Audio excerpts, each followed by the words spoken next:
Auzubillahi minasyaitonirrajim. Aku berlindung pada Allah dari godaan setan yang terkutuk. Bismillahirrahmanirrahim. Dengan menyebut nama Allah yang Maha Pengasih lagi Maha Penyayang.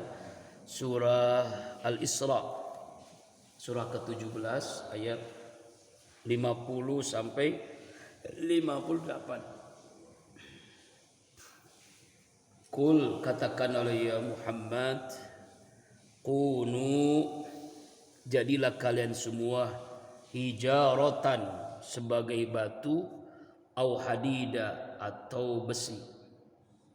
Ya. Jadi apa maksudnya? Ayat ini berkaitan dengan ayat yang sebelumnya, yaitu ayat yang ke-49. Ya. Jadi kalau langsung ke ayat 50 bingung kita, ini apa maksudnya. Maka kita lihat dulu ayat sebelumnya yang kita sudah pelajari di sebelum Ramadan, ya, di akhir Sa'ban, sebelum kita penutupan pengajian. Allah Subhanahu wa taala di ayat yang ke-49 berfirman, wa qalu a idza kunna izama wa rufatan wa inna lamab'usuna khalqan jadida. Dan mereka berkata, aidza kunna, apakah jika kami menjadi izoman, tulang belulang, warufatan, dan bagian-bagian kami hancur lebur, inna lamab'usuna, maka apakah kami ini pasti akan dibangkitkan, khalqan akhar, menjadi makhluk yang khalqan jadida, makhluk yang baru.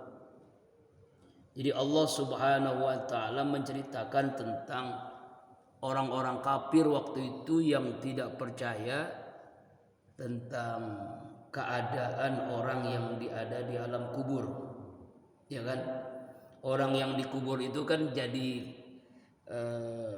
tulang, kemudian bagiannya pun hancur, tubuhnya kan hancur kan. Namanya di alam kubur itu hancur. Kecuali orang-orang yang terpilih. Orang terpilih itu misalnya para penghafal Al-Quran, kemudian para syahid, syuhada, para nabi, para wali Allah, itu tubuhnya itu tidak akan dimakan oleh ular. Nah, itu ya. Jadi banyak diperlihatkan oleh Allah orang-orang yang akhlaknya mulia, tidak pernah dengki sama orang, penghafal Al-Quran, para wali Allah, para ulama yang ikhlas, ya kan, para syuhada itu tidak akan dimakan oleh ular. Dia utuh tubuhnya, fisiknya, walaupun sudah puluhan tahun meninggal dunia, dan itu banyak diperlihatkan oleh Allah. Coba aja lihat YouTube, ya.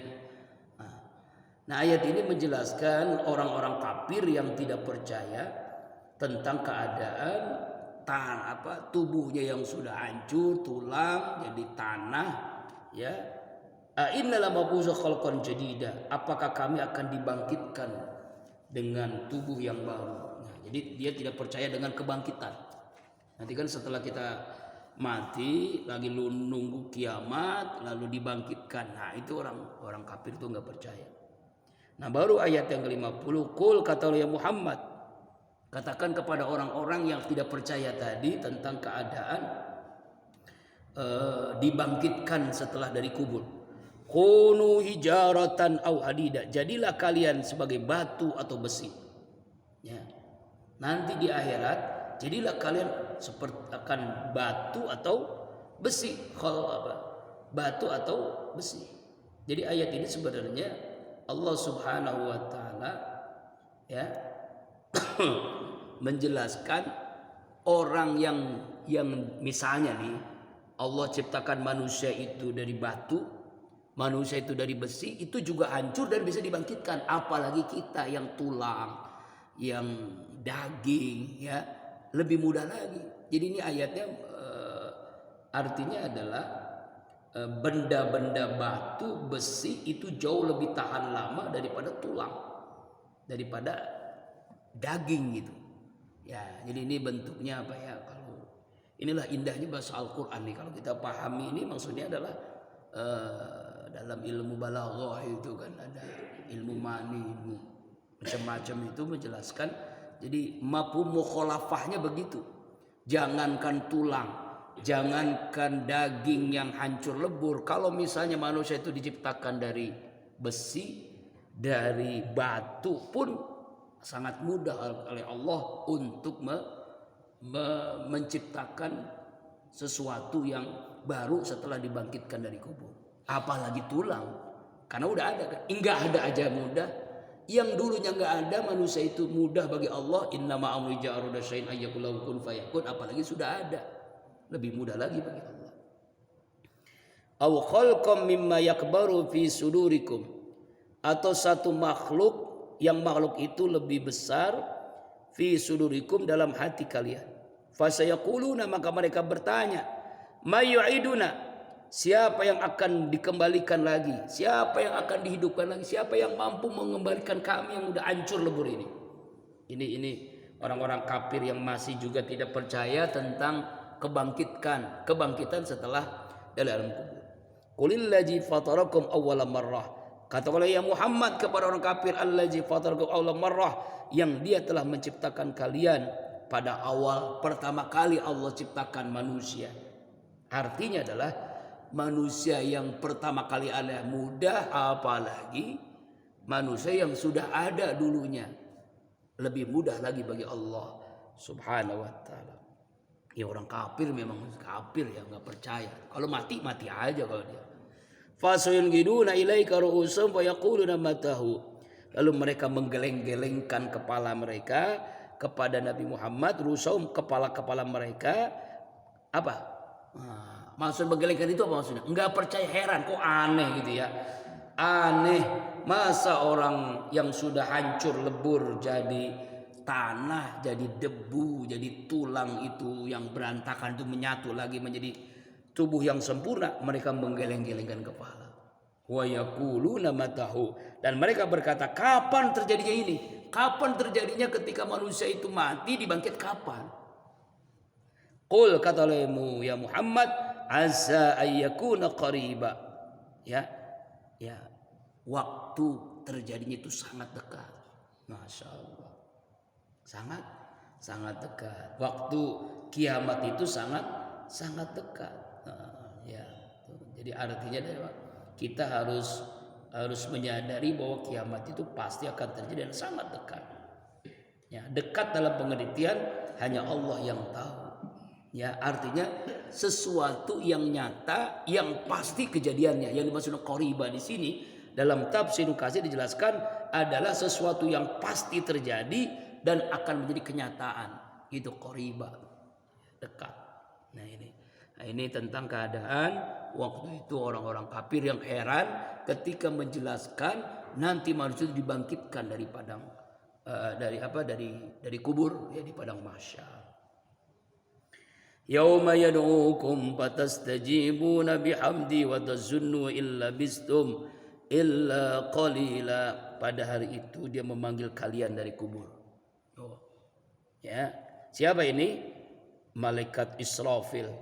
Jadi di sini dijelaskan yang memanggil ini adalah Allah perintahkan kepada malaikat untuk memanggil. Maksudnya memanggil ini adalah meniup sangsakala trompet yang kedua. Tiupan yang pertama hancur alam semesta di kiamat. Tiupan yang kedua adalah manusia dibangkitkan dari kubur, yaitu di padang mahsyar. Masya Allah. Ya, ini. Yauma yad'ukum fatastajibuna, lalu kalian menjawab. Artinya mematuhi panggilan itu. Jadi semua manusia itu mematuhi apa yang terjadi. Jadi memenuhi panggilan malaikat Israfil yang meniup tiupan trompet yang berbihamdi dengan memuji Allah. Wa tazunnuna, dan kalian menyangka, illa bistum illa qalila, tidaklah kalian di alam kubur kecuali hanya sebentar.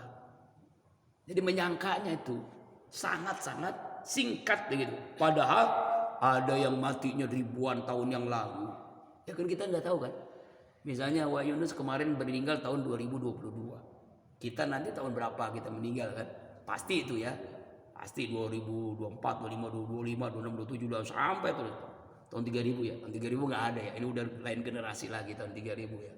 Misalnya kiamat tahun 5000 misalnya saja. Contoh misalnya. Kiamat hancur tahun 5000 misalnya. Berarti di alam kubur berapa tahun kita? Ya Wanus 2022 berarti 3000 tahun di alam kubur. Tapi ketika dibangkitkan, baru juga tadi mati, kok udah dibangkitin? Baru tadi gitu. Jadi hanya beberapa menit saja. Padahal tidur di alam kubur berapa tahun? 3000. Allah Akbar. Itu contoh sederhana. Jadi Allah menjelaskan ya orang-orang yang dibangkitkan dalam kubur itu ya illa qalila, hanya sebentar tinggalnya itu. Hanya sangat sebentar, sangat singkat aja. Padahal sudah lama banget di alam kubur. Ya contoh sederhana lah. Ketika kita dulu kita nggak sadar kan, dulu kita semua di rahim ibu kita kan, mak kita kan. Kita 9 bulan kan, nggak ada yang 14 bulan ya. 4 tahun nggak ada. Imam Syafi'i itu 4 tahun. Ya pokoknya 9 bulan ya, umurnya 9 bulan. Nah kita nggak sadar tuh ya. Lalu kok kita nyangka lama banget tuh. Bayi yang di dalam perut ibu tuh lama banget. Padahal sangat sebentar. Ternyata udah di alam dunia. Nanti di alam dunia mati lama banget menurut kita. Ya karena ribuan tahun kan. Tapi menurut Allah sangat singkat. Baru juga tadi mati kita baru merasakan misalnya nih dimandiin, dikapanin, disolatin, lalu dikuburin. Udah kiamat, udah dibangkitin. Itu bagi orang beriman, Pak. Kenapa? Karena dia mendapatkan Allah min ajillah, kenikmatan luar biasa. Jadi nggak sadar kok udah dibangkitin. Tapi kalau orang-orang kafir yang disiksa di alam kubur, orang munafik, orang maksiat, lama, pengen cepet banget kiamat. Padahal kiamat lama juga. Jadi kan satu hari dunia, satu hari akhirat, 1000 hari dunia. Hitung aja nanti kalau kiamat tahun 5000. Masya Allah. Auzubillahi min zalik. Nah ini diantaranya penjelasan tentang keadaan orang-orang yang ada, orang-orang kafir yang tidak percaya tentang keadaan orang di alam kubur ya, dibangkitkan. Wa qul, kata oleh Muhammad, ini sudah ain berarti judul baru nih Pak. Kalau sudah ain judul baru. Ya, judul baru lagi. Kalau tadi tentang keadaan orang-orang kafir yang tidak percaya tentang kiamat. Kata oleh Muhammad, ya ibadi, bagi hamba-hambaku yang beriman, bagi hamba-hambaku, yaqulul lati, hendaklah dia mengucapkan allati ahsan, ucapan-ucapan yang baik. Ahsan itu lebih daripada hasan. Hasan itu baik, ahsan itu terbaik. Ucapan yang terbaik. Ada yang disebut dengan qaulan layyina, qaulan sadida, qaulan ma'rufa. Itu saya jelasin di YouTube saya tentang ucapan-ucapan itu. Ada macam-macam, ada 9 tuh. Qaulan karima, qaulan sadida, qaulan layyina, qaulan ma'rufa dan sebagainya. Yang kemarin juga dijelasin sama narasumber. Kemarin seharian dari jam 8 sampai jam 5 mengikuti khotib yang terpilih 35 orang ya, yang dipilih oleh DMI, Dewan Masjid Indonesia, dan Kementerian Agama bekerjasama. Kemarin haji di Nur Jihad cepet-cepet ya, karena ngejar acaranya di dekat Tanah Abang situ, daerah macet jauh ya, dan Baharudin, Hotel Millennium. Itu banyak dapat ilmu dari narasumber. Di antaranya menjelaskan itu ada qaulan layyina, qaulan sadida, ya qaulan baligha. Ya. Jadi memang amar ma'ruf nahi munkar ini nggak bisa dipisahin ya, dengan gayanya masing-masing ya. Allah Akbar. Harusnya pakai peci hitam sama jas. Saya nggak biasa pakai peci hitam. Udah lama nggak pakai peci hitam, nggak jadi pakai peci putih. Pakai jas, udah lama nggak pakai jas, baru ujuk-ujuk pakai jas.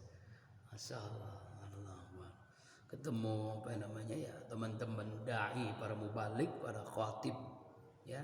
Jadi bukan hanya ngikutin seminar, tapi nulis, wajib nulis. Jadi untuk dibukukan di buku khutbah dan akan disebarkan ke seluruh Indonesia ya. Jadi nanti akan disebarkan, insya Allah ada tulisan saya. Tulisan saya tentang apa? 7T. Dulu kan 7 apa? 7S, sekarang 7T. Jadi kiat menghadapi kehidupan akhirat. Nah itu kiat menghadapi kehidupan akhirat itu dengan 7T. Taubat, takwa, ya, tazkiyah qalbu, tawakal dan sebagainya. Ya, tapi judul yang lain ada yang ilmiah banget. Yang namanya doktor pula, ada yang doktor, ada yang masya Allah. Ya, khotibnya anu amat ini. Masya Allah. Nah, jadi itu. Alhamdulillahirabbil alamin. Mudah-mudahan dapat ilmu itu dalam satu hari, ya, satu harian kemarin. Nah itu dijelaskan tentang qaulan laina, qaulan syadida, qaulan ma'rufa. Jadi orang-orang yang beriman itu kalau ngomong itu apa? Ya, ahsan, terbaik.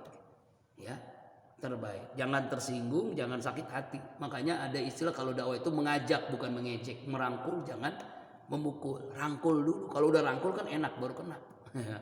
Kalau langsung dipukul udah. Ya. Inna syaitana yanzagu bainahum. Sungguh syaitan itu adalah yanzagu bainahum, merusak, menciptakan apa? Supaya kita bermusuhan.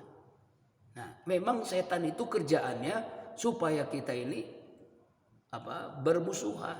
Jangan akrab gitu, jangan bersaudara, bermusuhan terus. Ya kan? Selalu supaya setan ini mengajak kita ini manusia ini supaya bermusuhan. Kenapa? Inna syaitana kana al-insani aduwwan. Sungguh setan itu adalah musuh manusia dan musuh yang nyata. Setan itu musuh yang nyata. Makanya dia menginginkan ya rumah tangga ribut, tetangga ribut, ya kan ya, ya antar suku, antar agama, antar daerah, antar supaya ribut terus, pengen ribut terus. Masalah khilafiyah, ya ini ya apa namanya tahlilan bid'ah, terus ribut terus. Emang setan nginginin begitu supaya kita itu ribut terus. Ya. Makanya itulah pentingnya ucapan yang ahsan, terbaik. Apalagi seorang khotib itu kan nggak ada yang instruksi. Yang instruksi misalnya lagi khotib khutbah Jumat misalnya. Lalu dia ngomongnya yang ini, lo instruksi kamu nggak boleh. Itu yang instruksi apa itu? Langsung batal tuh sholatnya. Nggak boleh kan? Makanya raja katanya. Kalau khotib itu raja. Kecuali kalau diskusi ilmiah, ngobrol gitu kan, apa namanya, saling membantah begitu ya. Masya Allah. Nah itu beda ya. Nah, itu diantaranya kemarin mengikuti itu.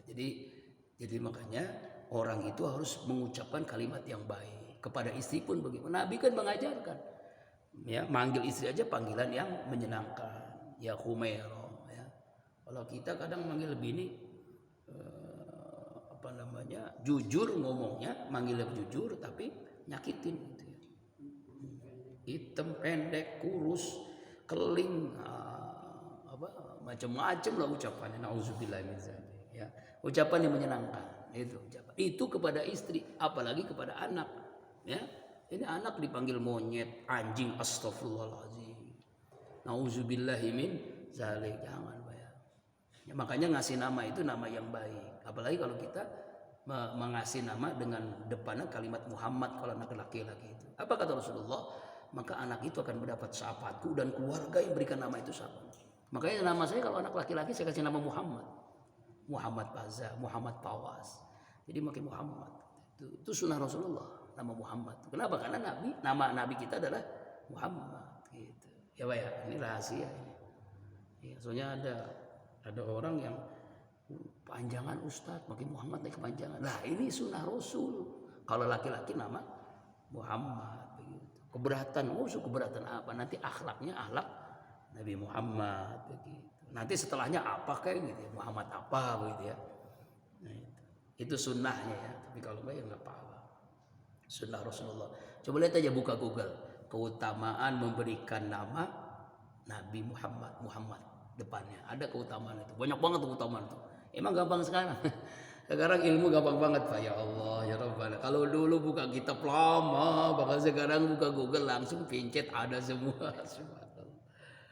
Ya Allah ya Rabbana. Ustadz Google namanya dia. Allah. Makanya saya bilang ke mahasiswa, kalau Google itu bukannya kitab, itu hanya informatif, bukan argumentatif, bukan data ilmiah. Kalau di kuliah di S2, S3 itu dicoret ya. Kalau S1 masih dibolehin dah ya. Tapi juga nanti kalau udah skripsi juga nggak boleh ya. Harus langsung kitabnya apa. Nah ini Pak ya, jadi ayat ini menjelaskan bagaimana setan itu supaya kita berdebat terus, supaya kita berantem terus. Setan gitu emang. Ngajak supaya berantem terus, debat terus. Debat yang gak ada habis-habisnya. Ustadz dengan ustadz, ya tetangga dengan tetangga, suami dengan istri, kakak dengan adik, gitu kan ya. Politik sama politikus, semua ini. Waduh. Nah itu. Makanya pentingnya ahsan, ucapan yang baik. Ahsan. Rabbukum a'lamu bikum, ayat 54. Tuhan kalian Allah a'lam, lebih mengetahui, bikum, tentang kalian. Iya sayarhamkum au yasa yu'azibkum. Jika dia Allah berkehendak merahmati kalian, atau jika dia berkehendak mengazab kalian. Jadi artinya adalah Allah yang menentukan kita ini masuk surga, Allah menentukan kita ini masuk neraka. Allah yang memberikan rahmat, Allah yang memberikan azab. Makanya ada sebuah hadis Rasulullah, ya, orang itu masuk surga bukan karena amalnya, Pak, tapi karena rahmat Allah, kasih sayang Allah. Kenapa? Amal kita itu nggak sebanding dengan nikmat yang Allah berikan. Coba satu nikmat saja, nikmat mata. Kalau ditimbang dengan kita beribadah 500 tahun, itu lebih berat nikmat mata. Jadi kita nggak ada apa-apanya, Pak. Jadi kalau kita merasa, waduh, amal kita udah banyak banget, nauzubillahimin, nggak ada apa-apa, Pak. Ingin surga dengan amal kita nggak sebanding, Pak. Makanya orang masuk surga itu dengan rahmat Allah, bukan dengan amal. Tetapi harus diingat, bagaimana Allah berikan rahmat kalau kita nggak beramal, gitu. Makanya kenapa ada terminal sunnah, sholat 5 waktu, ada terminalnya sholat sunnah. Ada puasa Ramadan wajib, ada terminalnya puasa sunnah. Ada haji, ada terminalnya umroh. Ada zakat, ada terminalnya sedekah. Itu sebagai apa? Bagian daripada penyempurnaan agar kita mendapatkan rahmat. Intinya dapat rahmat. Kalau dapat ada yang tanya, itu ada orang yang sholat taraweh 8 jam 30 juz. Itu nggak berlebih-lebihan. Ada yang ngomong begitu tuh, masih ngomong itu nggak berlebihan itu. Jawabannya gampang aja kita sebagai dosen. Rasulullah kan teladan kita tuh. Dia itu udah dijamin masuk surga. Udah dijamin, Pak. Udah dijamin Allah ampun dosa. Tapi kenapa sholatnya sampai kakinya bengkak? Saya nggak pernah mendengar orang yang ikut kemarin sholat di pesantren Al-Fatah 30 juz setiap malam. 30 juz, Pak. Dari Isya sampai sahur, sampai setengah 4. Ada nggak yang kakinya bengkak? Nggak ada. Berarti Rasulullah lebih hebat lagi sholatnya. Ya Allah, Masya Allah. Kita jangankan 30 juz satu malam, ya, yang 23 rakaat Al-Hakumut aja, barisan pertama itu yang penuh itu awal-awal Ramadan, ya. Kalau udah tengah Ramadan, akhir Ramadan, Masya Allah. Nah itulah diantaranya. Jadi di sini, ya, Allah berkehendak. Makanya Allah tahu tentang kita. Allah yang berkehendak merahmati kita, dan Allah berkehendak mengazab kita. Wa ma arsalnaka 'alaihim wakila, dan tidaklah kami mengutus engkau Muhammad kecuali sebagai seorang penjaga. Ya, itulah. Artinya Allah Subhanahu wa taala menjelaskan di dalam surah ini ayat yang ke-54, ya, bahwa, ya, ayat ini juga dijelaskan di surah yang lain ini. Ya 54, tunggu ya, 54 ini. Nah, ini mana? Jadi Allah Subhanahu wa taala, di tafsir Ibnu Katsir, ya. Jadi Rasulullah wakil di sini artinya hanya sebagai pemberi peringatan. Ya. Hanya sekedar wakil di sini, hanya sekedar memberikan nasihat, dakwah. Kalau orang mau masuk surga silakan, orang masuk neraka pun silakan. Jadi tugas dakwah itu hanya memberikan nasihat, tausiah. Kita ngajak wajib, tapi kalau dia nggak mau ya udah. Sama seperti kita nyuapin anak kita. Kalau dia mau alhamdulillah, kalau nggak mau ya udah. Jangan dipaksa. Kita ngajak, yuk berjamaah di masjid, sholat subuh pahalanya gede. Bahkan kalau kita mendapatkan pahala haji umroh. Jadi Bapak jangan merasa, waduh, kita ini nggak mungkin dapat menunaikan ibadah haji. Jangan begitu, Pak.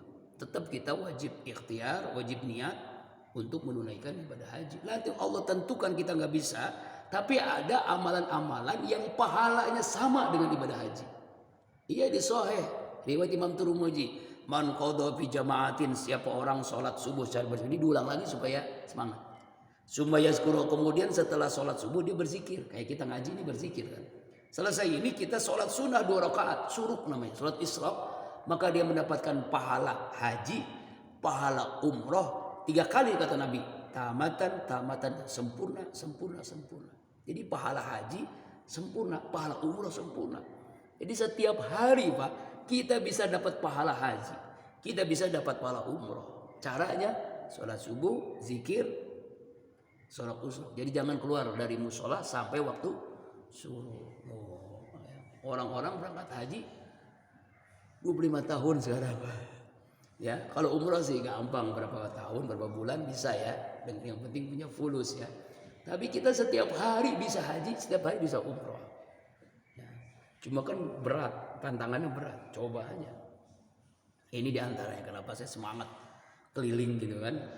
Taubat, jihad, ridho. Itu dalam rangka itu sebenarnya supaya dapat sama-sama pahala haji setiap hari, pahala umroh setiap hari. Ya Pak ya. Jadi di sini ayat ini tugas Nabi itu hanya memberikan peringatan. Ya, orang dapat surga karena dia mau. Ingin dapat neraka ya udah silakan, terserah, kembali kepada masing-masing.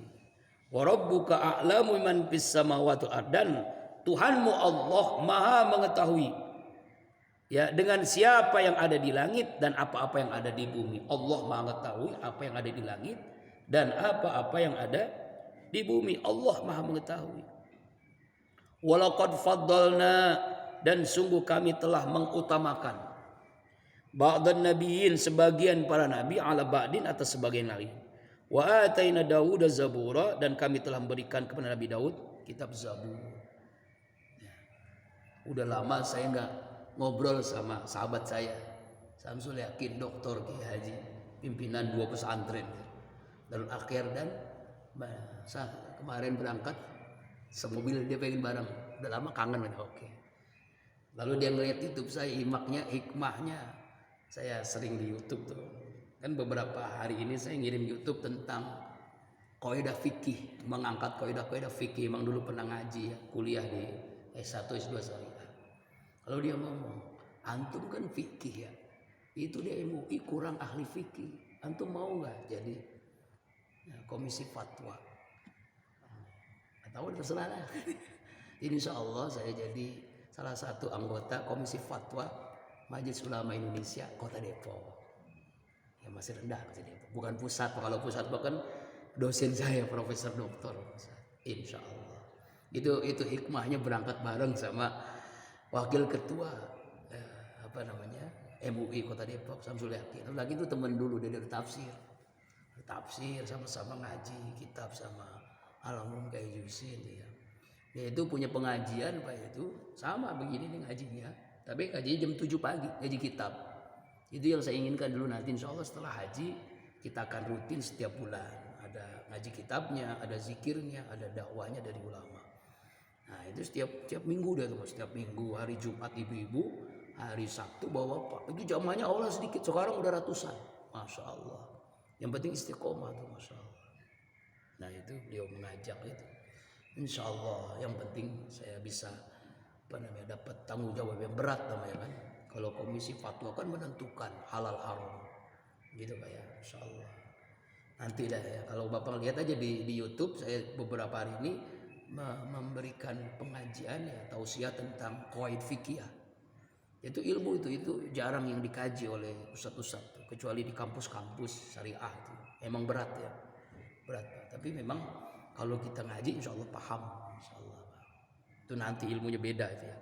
Nah ayat ini menjelaskan kembali lagi bahwa Allah Maha mengetahui apa yang terjadi di langit dan apa yang terjadi di bumi. Makanya itu Allah memberikan sebagian para nabi dengan sebagian lagi ya kelebihan-kelebihan. Makanya ada yang namanya ulul azmi. Itu nabi yang spesial tuh.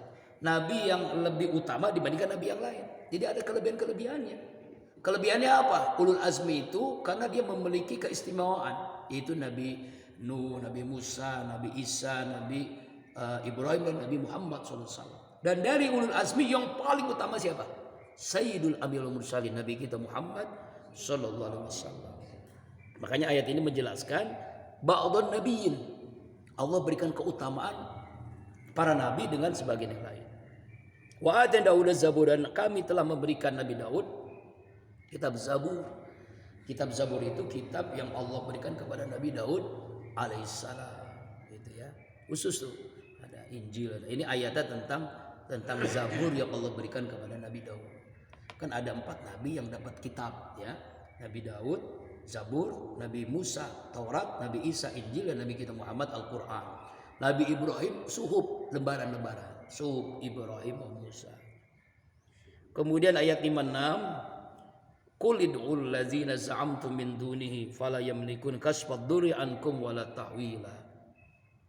Katakanlah ya Muhammad, ud'u, panggillah kalian, alladzi za'amtum, yang telah panggillah, ya, serulah kepada orang-orang yang kalian anggap sebagai Tuhan. Nah ini nih. Jadi nanti di akhirat Allah Subhanahu wa taala, ya, kepada orang-orang kafir tuh yang menyembah selain Allah, panggil tuh. Apa patung lah, Yesus lah, apa, panggil semua Tuhan-Tuhan kalian. Panggil Tuhan-Tuhan kalian. Ya, min duni selain Allah, fala yamlikun kasfad durri, maka tidak akan mereka memiliki kuasa kasfad durri, yang mengangkat, yang menolak bahaya ankum dari kalian, wala tahwila, dan tidak dapat pula memindahkan bahaya. Artinya adalah Allah menantang kepada patung-patung, kepada Tuhan-Tuhan selain Allah, yang untuk memanggil orang-orang kafir itu, mana Tuhan kalian? Mana Tuhan kalian? Kalau Tuhan-Tuhan kalian itu tidak bisa berkuasa menghilangkan siksaan, ya, neraka, komodorotan, tidak dapat menyelamatkan juga, nggak mampu melenyapkan semuanya, nggak mampu melenyapkan apa yang ada terjadi. Ya, durru ankum wala tahwila, ya, tidak akan mampu memindahkan bahaya itu. Allah Akbar. Nah, jadi ayat ini menjelaskan bagaimana, ya, di akhirat itu orang-orang kafir diperintahkan untuk memanggil Tuhan-Tuhan mereka. Mana tuh? Bisa nggak tuh memindahkan, ya, menghilangkan mudorot, siksa, ya, neraka dari siksa neraka itu. Auzubillahi min dzalik. Ulaikal ladzina yad'una yabtaguna ila rabbil wasilah. Mereka itulah orang-orang yang mereka menyembah, ya, mereka menyeru, yabtaguna, mereka mencari, ila rabbim, kepada Tuhan mereka, wasilah, sarana, wasilah, ayyuhum, siapakah di antara mereka, aqrabu, yang lebih dekat kepada Allah, wa yarjuna, dan mereka mengharap rahmat Allah, wa yakhafuna, dan mereka takut azabat, siksaan Allah. Inna azab rabbika kana ma'zura, sesungguhnya siksaan Allah Tuhanmu adalah sangat-sangat ditakuti. Jadi Allah Subhanahu wa taala menjelaskan tentang mereka itu mengharapkan tuh. Nih, ini kan kalau orang kafir dulu tuh, dia itu menyembah Allah tapi mulai patung, Pak, aneh tuh. Jadi di zaman Nabi itu ada patung 300 lebih tuh. Zaman jahiliyah tuh. Mereka kata, kami menyembah Allah tapi melewati patung ini, katanya. Jadi kalau kami menyembah Allah langsung nggak bisa, karena Allah tuh nggak kelihatan. Makanya melewat patung ini, ya, aneh-aneh, sama aja. Itu disebut dengan wasilah. Itu tidak boleh, itu wasilah yang salah itu. Wasilah yang salah. Sarana menyembah Allah itu tidak bisa begitu, nggak boleh. Tuhannya hanya Allah, tidak lewat patung, tidak lewat Tuhan lain, nggak boleh. Apalagi sampai Tuhan itu ada 3, ada Tuhan anak, ada Tuhan ini, apalagi itu. Ya, jadi mereka mengharapkan tuh Tuhan yang mereka sembah, ada Allah yang mereka sembah lewat patung ini. Patung ini bisa menyelamatkan mereka, mengharapkan rahmat Allah, karena mereka takut dengan azab Allah Subhanahu wa taala. Di akhirat itu mereka takut, tapi mereka mengharapkan patung itu bisa menjadi sarana supaya Allah mengampuni dosa mereka. Ya, ada aja ini. Makanya di ujung ayat, inna azab rabbika kana mahzura, sesungguhnya azab Tuhanmu sangat ditakuti bagi orang yang berakal. Sangat-sangat ditakuti, sangat-sangat harus dihindari bagi orang-orang yang berakal. Nah, jadi ayat ini menunjukkan bahwa, ya, Allah Subhanahu wa taala menyatakan nanti di akhirat orang-orang kafir itu mengharapkan rahmat Allah, takut dengan azab Allah, yaitu melalui wasilah patung-patung yang mereka disembah. Padahal tidak bisa begitu, ya. 3 hari besok.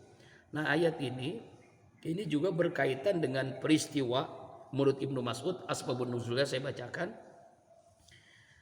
yaitu berkenaan dengan orang-orang Arab yang menyembah jin. Nah, jadi dulu ada tuh, bukan hanya menyembah patung, ada orang yang menyembah jin. Jin itu disembah. Jadi mereka tuh menyembah jin. Jin ifrit, jin ini disembah. Sama dengan dukun-dukun, dengan itu juga sama sebenarnya, Pak. Orang-orang hipnotis, kemudian tukang santet, tukang pelet, ya kan? Kemudian paranormal, ya kan? Itu sebenarnya dia bersekutu dengan jin. Cuma memang tidak langsung menyembah. Nah, kalau di Arab dulu ada langsung menyembah, dia sembah. Tapi sebenarnya sama aja. Kan dia kan harus apa? Dia harus memberikan gak ada yang gratis tuh, berikan sesajen.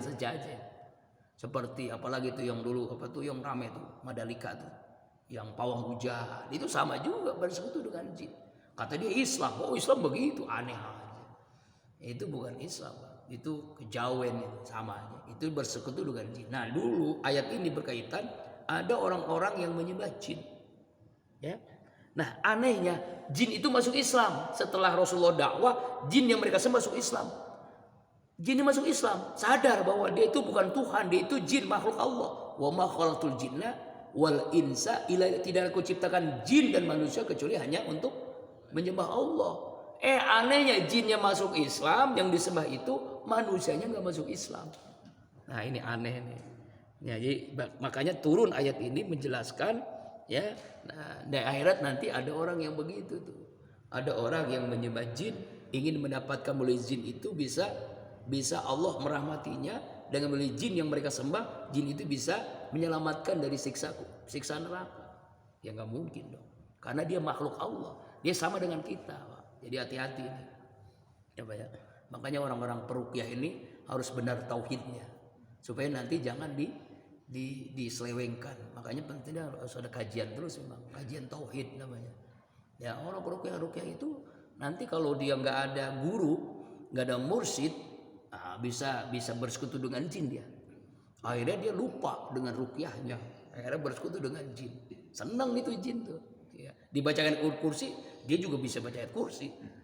Bisa ada yang peruqyah hafal Quran, justru dia juga jinnya hafal Quran juga, tapi karena dia bukannya mukmin, ya, dia muslim, mungkin dia orang Islam, mungkin jinnya jin muslim, tapi dia tidak mukmin, makanya dia menggoda manusia. Makanya hati-hati itu. Itulah pentingnya pelajaran tauhid di sini. Tauhidnya harus kuat. Ya. Jadi kalau ruqyah tauhidnya enggak benar, bahaya nanti. Jadi dukun nanti. Iya, jadi dukun. Nah, itu bagusnya harus ada mursyid. Alhamdulillah sih ada mursyidnya. Ada mursyid itu artinya guru, harus ada guru, ada kiainya. Gitu. Ya. Nah, ini ya. Jadi dulu di ayat ini berkaitan dengan asbabun nuzul. Ada orang-orang yang menyembah jin yang masuk Islam, dia tetap kafir. Nauzubillah min dzalik. Ayat terakhir, ya, sebelum syuruk, ya. Wa im min qaryatin, dan tidaklah mereka di sebuah kampung, ya. Qaryah ini kampung, negara bisa atau negeri juga bisa. Illa kecuali nahnu muhlikuha, kami membinasakan negeri itu, kami hancurkan negeri itu. Qabla yaumal qiyamah, sebelum hari kiamat. Au mu'azibuha, atau mereka menyiksanya azaban syadida, dengan siksaan yang sangat keras. Kana zalika fil kitabi mastura, mereka itu adalah dalam kitab Lauhil Mahfuz mastura, yang tertulis. Apa maksudnya? Allah Subhanahu wa taala menjelaskan di ayat yang ke-58 ini tentang bahwa, ya, jadi telah diceritakan di ayat ini, Allah telah mencatat, ya, memutuskan dalam lauhil mahfuznya Allah yang ada di sisi Allah, tidak ada seorang penduduk kampung pun, negeri pun, melainkan Allah binasakan dengan cara mematikan semua penduduknya dengan mengazab mereka dengan siksaan yang amat sangat keras. Ya. Jadi Allah memberikan siksaan dengan begitu dahsyatnya. Kenapa? Karena ada orang yang durhaka kepada Allah. Makanya ada banjir, ada longsor, ada apalagi itu, Itu kan sedang bicara alam ini. Kenapa negeri ini begitu banyak musibah? Karena banyaknya mafia-mafia, para koruptor-koruptor, maksiat yang sudah merajalela. Nah itu harusnya dibaca tuh. Ya kan? Musibah begitu banyak terjadi bertubi-tubi, harusnya menjadi pelajaran bagi kita. Dan itu sudah ditentukan oleh Allah. Jadi kalau ada sebuah kampung orang yang maksiat, orang durhaka, pasti dipastikan negeri itu nanti dihancurkan oleh Allah. Itu baru satu orang. Bagaimana semuanya maksiat? Ya kan? Dan sekarang LGBT ini kan udah ramai lagi baik nih. Ya Allah, ya astagfirullahaladzim. Nauzubillahi min zalik. Itu udah jelas tentang kisah Nabi Lut, bagaimana kaumnya dihancurkan oleh Allah karena melakukan tindakan yang belum pernah dilakukan, yaitu tindakan homoseksual. Nauzubillahi min zalik. Ya, makanya di ujung ayat ini apa? In kana dzalik fil kitabi mastura. Itu telah tercatat di dalam kitab Allah, di Lauhil Mahfuznya Allah. Inilah diantara maksud ayat 50 sampai 58 surah Al-Isra.